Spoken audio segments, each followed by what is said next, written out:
अस्सलाम वालेकुम। South today से मैं हूं आसिफ बलोच। और ईद कुर्बान की आमद आमद है। और जब भी ईद आती है तो साथ साथ खुशियां लाती है, लेकिन जब ईद कुर्बान आती है तो एक बड़ा मसला वो दरपेश हो जाता है, खासतौर पर शहरी इलाकों में। वो है आलाइशों का, सफाई के इंतजामात का। आखिर शहरी जो हैं उनके लिए क्या रिस्पॉन्सिबिलिटीज हैं इस हवाले से? जो सुथरा पंजाब की टीमें हैं, सॉलिड सॉलिड वेस्ट मैनेजमेंट की टीमें हैं, वो क्या कर रही हैं? इसी हवाले से बात करने के लिए हमारे साथ CEO solid waste management Zulfikar Ahmed साहब हमारे साथ मौजूद हैं। सर अस्सलाम वालेकुम। वालेकुम अस्सलाम। अरे सर, ईद कुर्बान है, सबसे पहले आपको मुबारकबाद। और ये भी बता दें सर कि इस वक्त सॉलिड वेस्ट मैनेजमेंट, आपका सुथरा पंजाब की टीम क्या ऐसे इंतजाम करने जा रहे हैं? शहरियों को क्या बताना चाहेंगे कि क्या ऐसे इंतजाम हैं कि इस दफ़ा पिछले साल की निस्बत भी अच्छे इंतजाम होंगे सफाई के? बिस्मिल्लाहिर्रहमानिर्रहीम। सबसे पहले मैं आपका शुक्रिया अदा करता हूँ और आपको भी ईद जो है वो बहुत ज़्यादा मुबारक। और इसी तरह से जो हमारे मुल्तान के बाशऊर अवाम हैं उनको भी मेरी तरफ से बहुत ईद मुबारक। जहाँ तक इंतज़ामात का ताल्लुक़ है तो हमने जो हमारी रूटीन के अंदर जो मशीनरी और एचआर काम करती है उससे ज़्यादा हमने अराउंड 2000 यूनिट्स जो हैं वो हमारी मशीनरी के हैं, जिसमें लोडर रिक्शे शामिल हैं, ट्रैक्टर ट्रॉलीज़ हैं, डंपर हैं, लोडर्स हैं। ये सारे हमारी मशीनरी के अंदर शामिल हैं। इसी तरह से अराउंड 6000 जो हमारे वर्कर्स हैं, 6000 टू 7000 वर्कर्स वो इंशाल्लाह फील्ड में होंगे।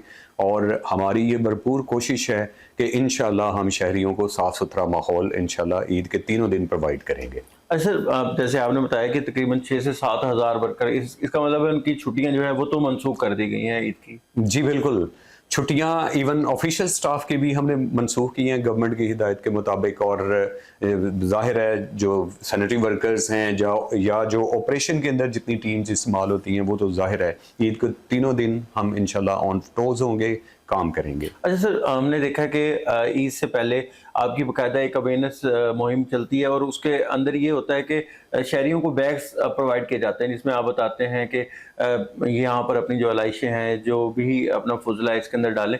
उस हवाले से भी बताएं कितने बैग तकसीम किए गए हैं और उसका मकसद क्या है? हमने कल संडे वाला दिन हमने पूरा लगाया। आज भी हमारी टीमें रात तक इंशाल्लाह ये बैग्स तकसीम करेंगी। और ये हमने 6,83,000 बैग जो है ना वो इस दफ़ा बनाए हैं। और ये हमारे मुल्तान के जो हाउस होल्ड हैं उसका 80% बनते हैं। आल दो के हमें गवर्नमेंट की तरफ से डायरेक्शन थी कि 50% बैग्स हम बनाएंगे। और हमने मुल्तान में डीसी साहब और कमिश्नर साहब की हिदायत के ऊपर हमने 50% से ऊपर गए हैं। और अराउंड हमने 80% जो हाउस होल्ड है वो बैग बनवाए हैं। इसमें हमारी टीमें लगी हुई हैं, वो बैग डोर टू डोर जाके तकसीम कर रही हैं। मेरी आपके प्रोग्राम के तवज्जुह से मेरी ये रिक्वेस्ट होगी सब लोगों को कि अगर किसी को वेस्ट बैग नहीं मिलता, हमारा नंबर जो है वो मैं आपके वो जी जी सर। हो जाएगा, तो उस नंबर के ऊपर रब्ता करें। हमारी टीमें वेस्ट बैग जो है वो घर जाके प्रोवाइड करके आएंगी। इसके साथ साथ हमारे शहर के अंदर ये जो अर्बन और रूरल अगर हम देखें सेटअप, तो उसके अंदर हर यूनियन काउंसिल में एक कल से हमारा कैंप स्टैब्लिश हो जाएगा, जो कि ईद के तीनों दिन, कल भी और ईद के तीनों दिन वो इस्टेब्लिश रहेगा। अगर किसी बंदे को किसी किस्म की कोई शिकायत होती है तो वो वहाँ पे आके दर्ज करवा सकता है। और इसके अलावा अगर किसी को वेस्ट बैग चाहिए तो वो वहाँ से भी ले सकता है। तो वेस्ट बैग जो हैं वो इंशाल्लाह हम जब ईद की नमाज के बड़े बड़े इतमाद हैं उन इतमाद के पास अपना कैंप लगाएंगे कि जब लोग नमाज पढ़ के निकलें तो अगर किसी को घर में वो बैग नहीं मिला तो वो वहाँ से भी वो ले सकें। अच्छा सर, जैसे आपने बताया अभी, तो एक थोड़ी सी ये भी लोगों को बता दें कि अगर कोई राब्ता करना चाहता है सुथरा पंजाब की टीम से, उनको लगता है कि उनके इलाके में, उनकी गली मोहल्लों में कहीं इलाइशें मौजूद हैं और वो चाहते हैं कि उसकी सफाई हो जाए, तो उसके लिए कैसे राब्ता कर सकते हैं आप लोगों से, आपकी टीम से? बहुत शुक्रिया, आप ये बहुत अच्छा क्वेश्चन था। मैं ये समझता हूँ कि हमने यूनियन काउंसिल वाइज एक एक हमने वो पम्फलेट टाइप बनाया है, वो उसकी पीडीएफ में आपके साथ भी शेयर कर दूंगा। चारों तहसीलों के अंदर सिटी सदर, शुजाबाद और जलालपुर, जिसमें हर यूनियन काउंसिल का अलग अलग हमारे सुपरवाइज़र का नाम है और सुपरवाइज़र के उसके ऊपर नंबर है, इवन तहसील मैनेजर के नाम और नंबर हैं।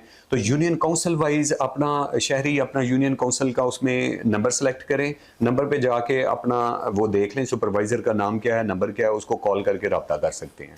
तो वो इंशाल्लाह मैं सारी डिटेल आपको दे देता हूँ। सर बेहतरीन हो गया। अच्छा सर, एक ज़ाहिर है दही इलाकों में भी कुर्बानी होती है, तो शहरी इलाकों के साथ साथ दही इलाकों में सफाई का क्या निज़ाम होगा? बिल्कुल, ये वज़ीर आला जो मरियम नवाज़ शरीफ साहिबा हैं, उनकी हिदायत के ऊपर दही इलाके और जो अर्बन एरियाज़ हैं, दोनों में उनकी हिदायत के मुताबिक कोई फ़र्क नहीं रखा गया। दही इलाकों में भी हर यूनियन काउंसिल के ऊपर एक इसी तरह से एक कैंप बनाया जाएगा। उस कैंप के ऊपर ये जो चीज़ें मैंने बताई हैं, जिसमें पम्फलेट अवेयरनेस मटीरियल है, ये जो वेस्ट बैग्स हैं, ये अवेलेबल होंगे। तो दही इलाके में भी सेम उसी तरह से ह्यूमन रिसोर्स लगेगी, उसी तरह से मशीनरी लगेगी। हम डोर टू डोर जाके शहरी इलाकों से भी और दही इलाकों से भी ये डोर टू डोर जाके अपने वेस्ट बैग जो हैं वो कलेक्ट करेंगे। अच्छा, हमने देखा कि सुथरा पंजाब की टीमें बड़ी मुतहरिक रहती हैं, आप लोग खुद भी फील्ड्स में रहते हैं, आपके ऑफिसर्स भी, लेकिन उसके बावजूद भी अगर कुछ शहरी इस तरह की हमें फेल में नज़र आता है कि वो कूड़ा फेंक रहा है या फिर जो इतना वेस्ट है उसको वहाँ पर गली मोहल्ले में फेंक रहा है, उन शहरियों के खिलाफ या उनके खिलाफ भी कोई कार्रवाई की जाएगी? बेसिकली गवर्नमेंट की तरफ से एक फाइन अनाउंस हुआ है कि अगर कोई अनऑथोराइज्ड प्लेस के ऊपर अगर कोई आलाइश फेंकेगा तो उसको 50,000 तक जुर्माना हो सकता है। सही है। लेकिन जुर्माना करना गवर्नमेंट का भी मकसद नहीं है। सही बात। मकसद ये है कि सिर्फ ये एक प्रिवेंटिव टूल है। मेरी मुल्तान के जो बाशऊर अवाम हैं, आपके चैनल के ज़रिए से मेरी रिक्वेस्ट होगी कि काइंडली ये जो वेस्ट बैग्स के अंदर ही अलाइशें डालें और ये अलाइशें किसी भी अनडेजिग्नेटेड जगह पे ना फेंकें, अपने घर के दरवाजे के बाहर रख दें और वहाँ से हमारी टीमें इंशाल्लाह डोर टू डोर जाके कलेक्ट कर लेंगी। चलें सर, मैंने आखिरी आपसे मैसेज पूछना था, वो आपने पूछने से पहले ही शहरियों को दे दिया। उम्मीद है कि हमारे जो बाशऊर मुल्तान के शहरी होंगे वो इस बात पे अमल दरामद भी ज़रूर करेंगे। सर आपके जी सर कुछ कहना? मैं आपकी बात को कंटिन्यू करते हुए मैं ये ज़रूर चाहूँगा कि जितने भी हमारे मुल्तान के बाशऊर अवाम हैं वो इस चीज़ को यकीनी बनाएं कि अलाइशें बैग्स के अंदर ही डालें, क्योंकि अगर अलाइशें हम बैग के अंदर नहीं डालेंगे, हम अनअटेंडेड जगह पे फेंकेंगे, छोड़ेंगे, तो उससे स्मेल का जो इम्पैक्ट होना है वो उसी लोकेलिटी को होना है। सही बात। तो सफाई के निज़ाम को बेहतर करने में और ख़ास तौर पे ईद के ऊपर पूरे मुल्तान को साफ़ रखने में मैं रिक्वेस्ट करूँगा आपके चैनल के थ्रू कि हमारी मदद करें। सर बहुत शुक्रिया। CEO solid waste management Zulfikar Ahmed साहब तफसीलन बता रहे थे कि इस दफ़ा भी फुल प्रूफ सफाई के इंतजाम किए जाएंगे। सुथरा पंजाब की टीमें ना सिर्फ शहरी इलाकों में बल्कि दही इलाकों में भी पहुंचेंगी, उनकी पूरा अमला जो है मसरूफ़ अमल होगा, उनके ऑफिसर्स से लेकर नीचे स्टाफ तक। और शहरियों से बस वो यही इल्तिजा कर रहे हैं कि जो उनको बैग्स दिए जा रहे हैं, वेस्ट बैग्स, उसके अंदर अपनी अलाइशें डालें और वहाँ से जो सुथरा पंजाब की टीम्स हैं वो आएंगी और आपसे वो कलेक्ट कर लेंगी। किसी भी ऐसी जगह पर गली मोहल्ले में वो ना फेंके, आपको एक तो जुर्माने का भी सामना करना पड़ सकता है और साथ साथ जो ताफुन फैलेगा उससे भी जो बीमारियों का सामना है वो आपको खुद ही करना पड़ेगा। तो ये शहरियों से तलकीन भी की जा रही है। तो ईद मनाएं, ज़रूर मनाएं, लेकिन जो सफाई का निज़ाम है उसको भी मद्देनजर रखें। अपने मेज़बान आसिफ बलोच को आज दीजिए इजाज़त। अल्लाह ने के बाद।